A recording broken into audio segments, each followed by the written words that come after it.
other GOP leaders to discuss raising the debt limit. White House Press Secretary Jay Carney saying the president did not need to hear Republicans tell him what they would not support. Here now, Oklahoma Senator Tom Coburn, a Republican and member of the Finance Committee. Good to see you, Senator. Good to see you, Gretchen. All right, so I'm interested in your reaction to the White House giving another smackdown 2 days in a row. Well, that isn't a way to solve a problem. Actually, people need to quit talking in the public and start meeting and finding areas where they can come together to solve the problem.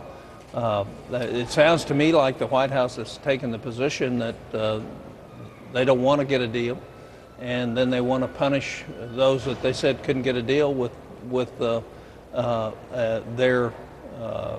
their ability to discretion what will be paid and what not paid and not is paid if in fact we don't raise the debt limit. In other words, what we're seeing, Gretchen, is political theater that hurts the country rather than policy decisions and judgments made building a consensus over what both can live with and solve the problem for the country. Senator, you left the discussions some time ago. You said, look, we're not getting anything done here. Now you have come up with your own plan. Would you care to explain what that is? Sure. Look, if you're on Medicare today and you don't want anything changed, it's still going to change because we don't have the finances over the next 5 years to keep Medicare the way it is. So the idea would be is let's save Medicare and take the best of things of Medicare and make sure they're going to be available for the next 75 years. And the only way you do that is to change the ratio of what gets paid in versus what gets paid out. On average, people pay about $130,000 into the Medicare taxes. They take out about $350,000. You know, that can't work, and everybody knows it can't work. So what we did is Senator Lieberman, and most of this are his ideas. I just contributed a small amount to it, but I agree with him. There's got to be a sacrifice on everybody's part to continue to get great quality and access for seniors. And what we do is we slowly raise the Part B premiums. We disproportionately raise them for the very wealthy. We combine the deductibles so you have an easier chance of getting your deductible met by combining parts B and D together. We make seniors pay who are very wealthy a complete portion of their insurance on B and D. We slowly increase the rate of your contribution for Medicare Part B premiums from 25 to 35% slowly over 10 years. And the reason is that when Medicare was set up, Part B, you were supposed to pay 50%. You're only paying 25 now. We do a lot of significant things in terms of the hospital trust fund to buoy it. And we slowly increase the age to where it is synonymous with that of Social Security. So how many people on board with your plan right now? Well, we haven't tried to go out and solicit it. What we did was put it out there. We're writing the bill and making sure it's right. It saves $624 billion without counting any of the fraud money over the next 10 years, which is a minimum that's necessary to actually have Medicare saved. Right. Do you think that it will make any difference that the Senate now has decided to skip the recess? They'll actually come back to work starting next Tuesday? Well, let me put that in the true character that it should be. The Senate was going to go out, and Republicans said, why have we not done anything all year on addressing the problem? And we're going to start using procedural tactics to start getting bills on the floor that will actually address this crisis that's coming, rather than stand and say the president doesn't want to talk.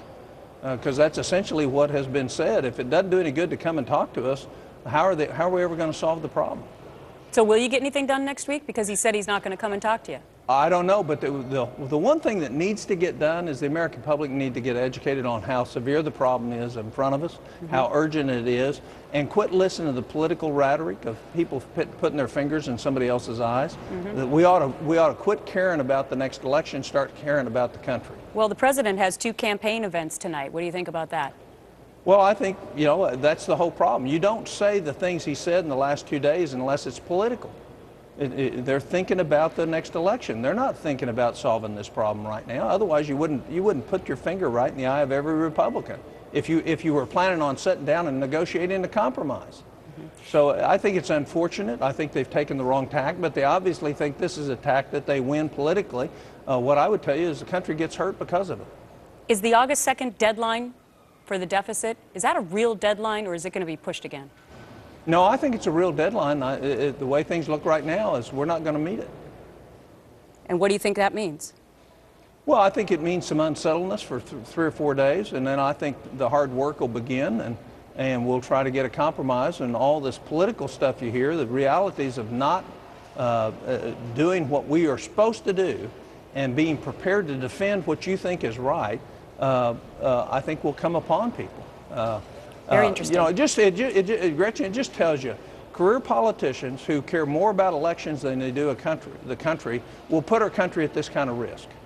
And you're predicting that we'll default, and then it will be a couple days. No, it's very important you not say that. There's no default. There's absolutely no default by not increasing the debt limit. Default only occurs if you don't meet interest payments or you don't pay back the bond. I get it. We have $2.2 trillion coming into this government.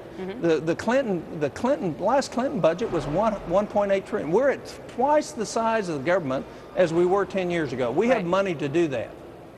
We don't have to default, and we can not raise the debt limit and not default.